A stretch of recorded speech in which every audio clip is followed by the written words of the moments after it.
And you planned or hoped that Tom would originally mix this album, which sadly it wasn't possible to do because of his stroke. And so, can you articulate for us how he has been involved? What contribution has he made? Because, well, apart from the rabbits bit in the middle, that was a shock. Yeah. I loved it. But that's exactly what he brings to the table. I would never in a million years. And the opening to side 2, which is all the vocal thing, which is the horror film bit, because it's all so discordant. It was never meant to start like that. It was meant to start really melodic. And he took a vocal section, which comes in later, one of mine, because he had the multi-tracks there. I sent him all the stems and everything. He just took it and run it, and then just threw some chords at it. And he was like, oh my God, what a clash. You can't do that. But then I listened to it, I thought, that's brilliant. I would never in a million years have dreamt of doing that. And it was so discordant. But then he said, well, if you do it for 3 minutes, when you open up into a lovely tune, an emotional moment, the impact is massive. Not greater, yeah. And I was like, oh, yeah, all right. You're right. And that's what he brings to the table. Yeah. So it's all done remotely. And I'd love to have him in the studio, but he'd probably kill me if I was in the studio. So yeah, or vice versa. Maybe. Yeah, he's a large character. You've announced a pre-order yesterday, yeah. Which is great, and you've really pushed the boat out, I think, as you usually do. And I think across all of your musical identities, you put a lot of effort into giving people content and extras and orchestral CDs and all sorts. And I think you referred earlier to some of the material ending up on the cutting room floor. Do you ever kind of like sweep it up again and just put it somewhere and return to it? Or if you've decided that something isn't good enough, is it never good enough? No, I'll reuse it. It'll never nothing goes to waste. But it'll just sit there until one day you think, oh, I can do something with that. Or, no, if it's not good enough it's got to fit in with what's there, really. Sometimes it just doesn't fit. Not saying it's not good or whatever. But I do like to, I listen to it and I'm thinking, right, is it above a 7 out of 10? And if it goes down, you go, it needs to come out, and then put a new section in which is fresh and stuff. But I don't know, I think it's got to be the best, and not much gets left on it'll always come back somewhere or whatever. But and going to the actual, I'm a music fan as well, so I love to give everyone as much as I can, and I love doing the surround mixes. And I love doing orchestral versions and whatever else there is, and chucking it all out. More the merrier, really, for me. Yeah. Well, that's good for us. Yeah, thanks for doing that. It's value for money, and I'm Welsh, so I like to be generous. I think again, you've played a vast array of instruments across the new release. Do you I mean, you're a keyboardist by trade. I mean, I think you're also an amazing guitar player. Do you have any favourite instruments? Because there are some instruments that appear across all of your Sanctuary releases. I mean, I'm a bizarrely a glockenspiel. You are a glockenspiel fan. I love Glock. I like a glockenspiel as well. Yeah, it's a beautiful, delicate instrument. At the same time, it's incredibly jarring as well. It takes your face off. It does take your face off. Yeah. So, do you have any favourite instruments? I love playing the bass. I just love when I do my Magenta stuff. I'm a huge Chris Squire fan, so it's like, the bass has got to be like a lead instrument. And I think in Mike Oldfield's work as well, the bass shouldn't just be plodding, it's a lead instrument. So I love playing bass guitar, and that's my favourite bit of doing. I get a bit frustrated playing the guitar, it's, I don't know, I get away with it. Yeah. Well, I mean, for somebody who's, it's not your lead instrument, I think you do a pretty damn good job, actually. Well, yeah. It's all right. And it's the emotion. I think, as everyone says, the Dave Gilmour thing and the Mike Oldfield thing, it's not how fast you can play. It's the melody and the intensity, and I think I can do all that. Yeah. But, yeah. So, just changing tack a little bit, is there anybody who, you'd like to work with, either as maybe another musician or a producer, maybe on the next Sanctuary release? Assuming anybody was available God. At your disposal, who would you choose? Would it be somebody from your influences, or God, no, I'd be too scared to be in the room with anybody, all my heroes and stuff. Especially the idea of working with Mike Oldfield would be unbearable. Yeah. You know, I just feel like I won't be able to speak. So I don't think that's going to happen. But I don't know. I've been lucky to work with a lot of people I admire, you know, and luckily they all turn out to be really nice people as well, which is like the Steve Hackett's and the Francis Dunnery and all that, and it's which is great. I got a bucket list, you know. There's some people, but you know, I'd love to do a track with Kate Bush. You know, that'd be brilliant. Yeah, but like, that's never going to happen. But you never know. You never know. I know someone that knows Kate Bush very well. Just I could put a word in for you.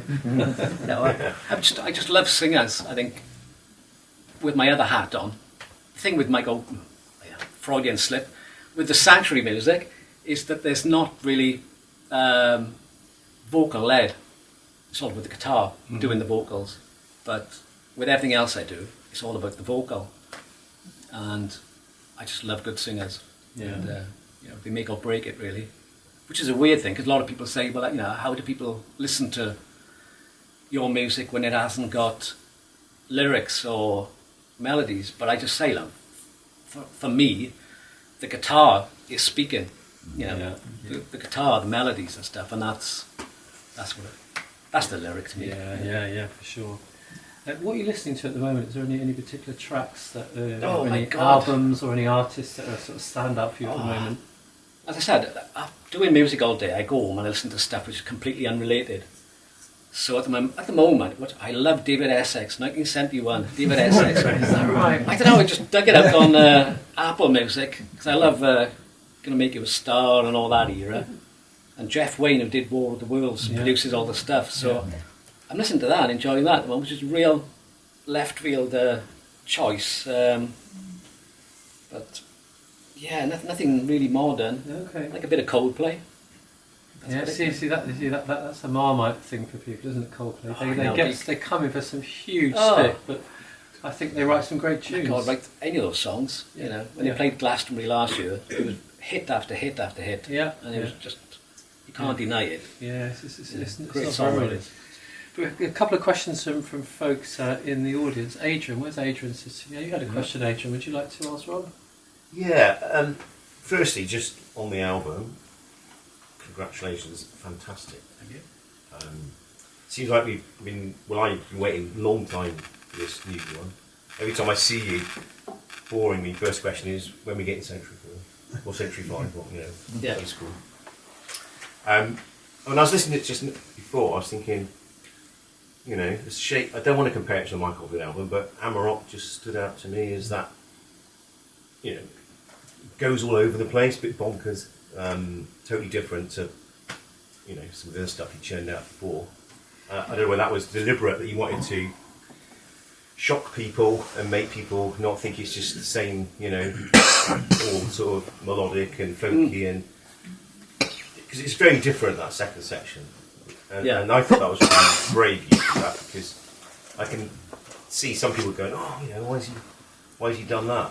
You know, but I think it's brilliant, absolutely fantastic. But because it's been quite a long time, and in my mind, you started talking about this album maybe even 3 years ago. You were saying got some things in my head. Yeah. So does it deliberately take a long time because the way you work is, I'll do this bit of the album, then I'll park it, then I'll do Cyan, then I'll be, you know, doing some live gigs. Is it deliberate, or is it just you have to fit it in other projects, or it's just the way you like to work? You don't, because you could have made this album over 9 months and put it out and said, there you go, next please. But you don't work like that normally, do you? So I do stop in between. You know, I think resting it is great because you can come back to it fresh. Like back in the 70s, you'd have 6 weeks to make an album. Like in here, you'd come in and you'd write it, rehearse it, record it, and that would be it, and you put it out and hope for the best.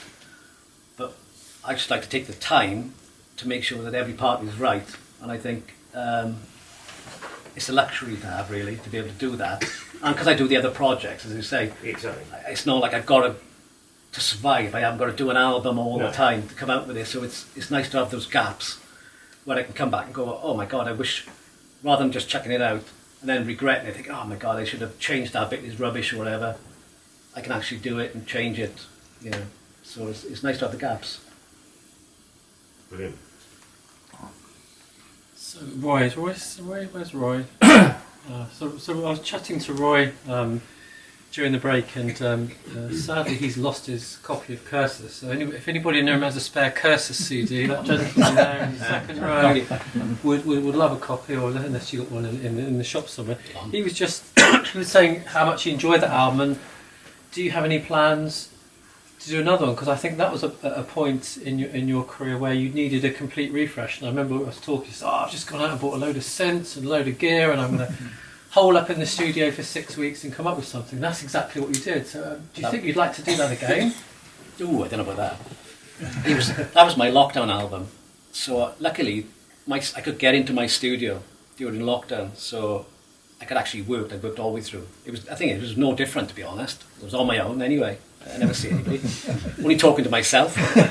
So it was exactly the same. It was absolutely no different as far as going into the studio, but it meant I couldn't work with anybody. So luckily I had a mail order, and I love Jean-Michel Jarre, Oxygen and Equinox. And I just thought, let's make an album like that, you know. So I ordered all these synths, which all arrived, and the shock of switching them on where there's no sound. I couldn't get a sound out of it for the first 3 hours because there was no presets on these synths. So it was like, and you couldn't save the sounds on them, but you had to play by hand, which is really good. And I loved doing it. But that was my lockdown thing. So it took about 6 weeks. There was nothing else I did apart from making that record. And that was just, again, it was Jean-Michel Jarre, Vangelis, and then even all our OMD, Depeche Mode, everything was thrown into it. And but that was nice, again, to do that. I don't know whether... I'd love to do a second one, but I got a list about that long of things to do. That's the problem, is trying to prioritise things. Okay, You know. well, we've planted the seed, Roy, okay? So watch I'll have a this look. space. Watch this space. I'm glad to hear that actually my thoughts on it were your influences, because I assumed that it was people like Jean-Michel Jarre. The one you didn't mention was Tangerine Dream. I don't know if there Yeah, it was a lot of that, yeah. It was all that kind of Yeah, stuff. it's definitely...